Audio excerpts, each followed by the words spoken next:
Hey guys, at the national championships, most of you just know that Ryan Grimsland did really well. He hit a 330 kilo PR total.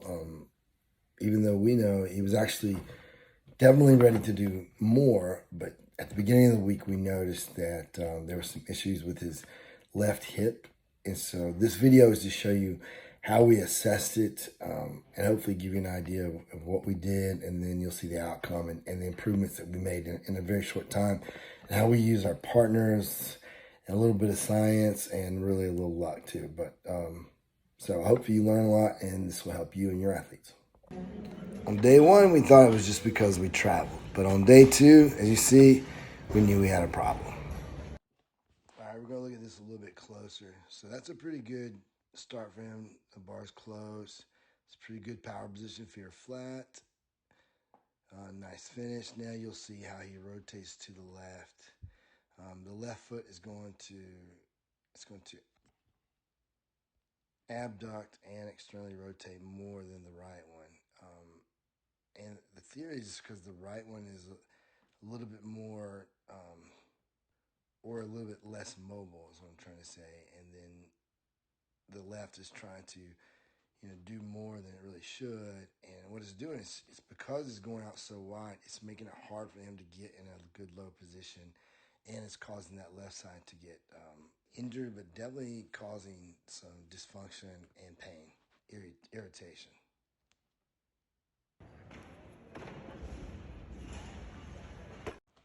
Okay, here we are 2 days out, and this was going to be the determining factor of where we can, as if we were going to compete or not. So we did a lot of good work, and you see him in a good position once again, feet flat, shoulders on top of the bar a little bit more. I feel like there's less pain and dysfunction, so he's able to actually get in proper positions better. Extends. We still gotta, this is one thing that we still gotta work on, because we found that his psoas and rectus femoris are so tight. You notice how extension never really happens with him. And our theory is it's because his hip flexors and the rectus femoris, which is a small part of hip flexion, they're so tight, he can't. Anyway, we were able to get it to where, his left foot did not go out near as much. It's way more equal with his right foot, and he's still shifting a little bit, as you can see, to the left. But because of the improvement, we decided to go ahead with. So we looked at internal and external rotation on both sides. As you can tell, his internal rotation is definitely limited, and normal range of motion is between 35 and 40 degrees, and like he's not getting, especially in that one, maybe 5 degrees. On the other one, maybe we're getting 10 to 15. I mean, I didn't have a gaugeometer to measure, but you can tell that there's major dysfunction. So then we looked at his hamstring. His hamstrings are tight, and you can see the left leg wanting to come off. So there's definitely some tightness in the hamstrings, but that's very common in elastic athletes. And even though we're going to work on that, you never want to go past optimal. But that's for a whole other video. Then we looked at the FABER test, which is flexion, abduction, external rotation. And, at that point, the hip capsule, it's really, you're looking at the capsule, if it's healthy. And definitely some tightness. You can tell on his left side there's irritation, but not near as a concern as the internal rotation. Knee flexion, really, I consider that not to be a problem.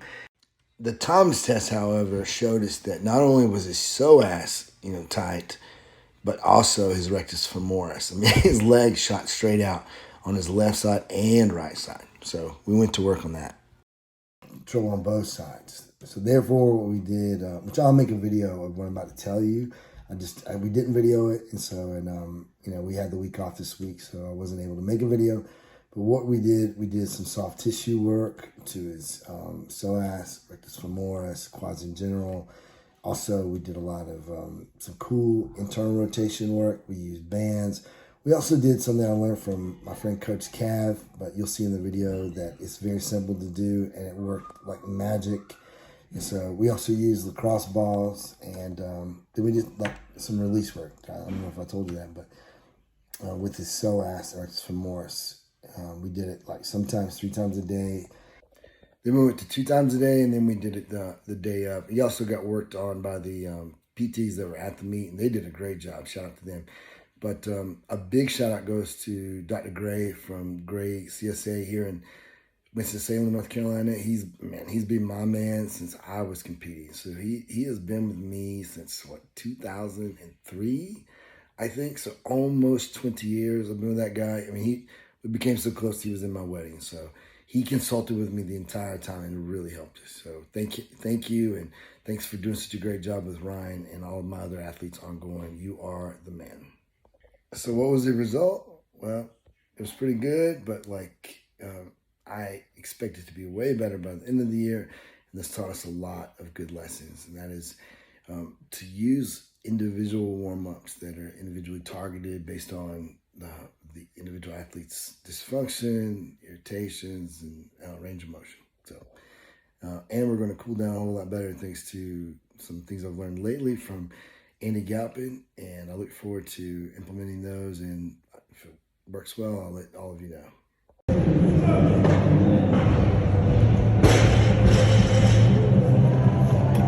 Yep.